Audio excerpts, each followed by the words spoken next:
Halo semua, bersama saya Teguh Wiono. Hari ini kita akan membongkar rahasia di balik kokohnya setiap gedung modern yang Anda lihat. Kita akan memahami kenapa dua bahan yang kelihatannya sangat berbeda justru menjadi pasangan sejati dalam dunia konstruksi, beton dan baja tulangan.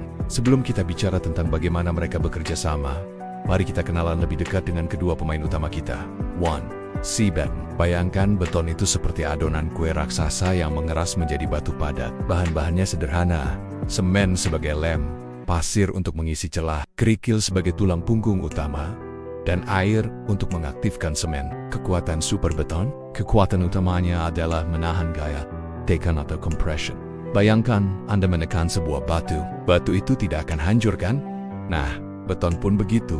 Inilah sebabnya kolom-kolom gedung yang menopang beban dari atas sangat efektif jika dibuat dari beton. Tapi, beton punya kelemahan fatal. Ia sangat lemah terhadap gaya thought attention. Coba bayangkan, Anda mencoba menarik atau membengkokkan sebatang biskuit kering. Pasti langsung patah. Beton pun persis seperti itu.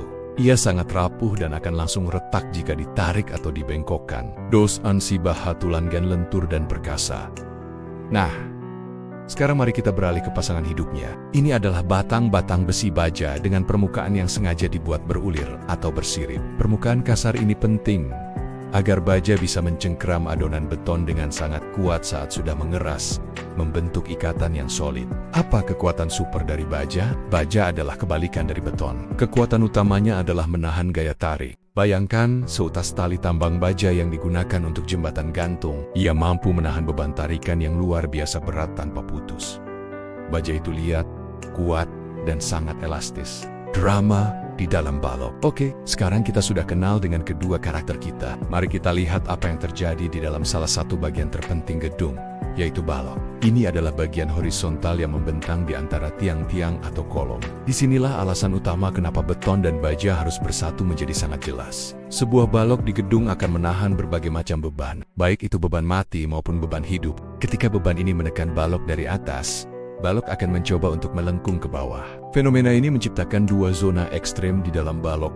Di bagian atas balok, beton akan mengalami gaya tekan. Ini adalah pekerjaan yang sangat disukai oleh beton. Sementara itu, di bagian bawah balok, beton akan mengalami gaya tarik. Nah, ini adalah mimpi buruk bagi beton. Jika hanya ada beton di balok tersebut, bagian bawah balok akan mulai retak karena lemah terhadap tarikan. Retakan akan terus merambat, dan akhirnya, disinilah pahlawan kita baha tulungan. Para insinyur menempatkan batang-batang baja tulangan persis di zona tarik, yaitu di bagian bawah balok. Ketika balok mulai melengkung dan gaya tarik mencoba merusak beton, kini gaya tarik tersebut seluruhnya diambil alih oleh baja tulangan yang super kuat. Baja akan menahan semua regangan dan tarikan itu, sementara beton di bagian atas dengan nyaman menahan tekanan. Hasilnya, terciptalah sebuah kerjasama yang sempurna. Beton dan baja bekerja sesuai keahliannya masing-masing dalam satu elemen yang sama. Inilah yang kita sebut beton bertulang, fondasi dari hampir semua bangunan modern.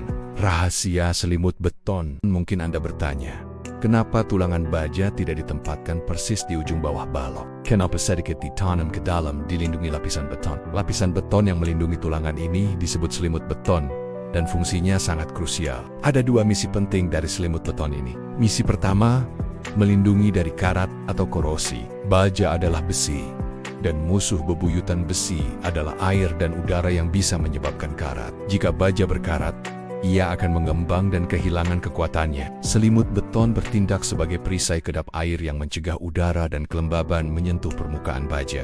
Misi kedua, melindungi dari api.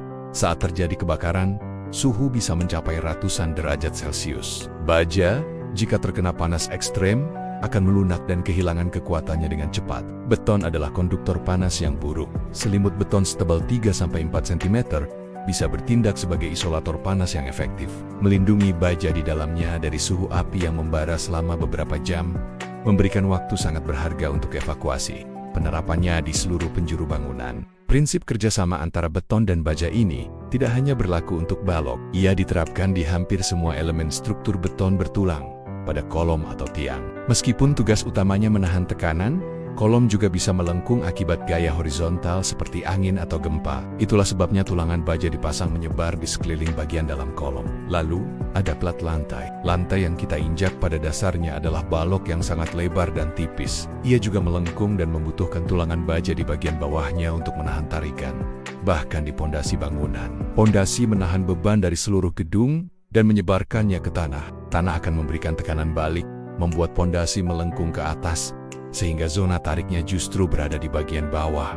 Maka, tulangan baja pun diletakkan di sana. Jadi, sekarang kita tahu bahwa sebuah bangunan beton modern bisa berdiri kokoh, bukan karena kekuatan beton semata, tetapi karena adanya kerjasama tim yang brilian antara beton dan baja tulangan. Beton ibarat daging yang memberikan bentuk dan kekuatan tekan.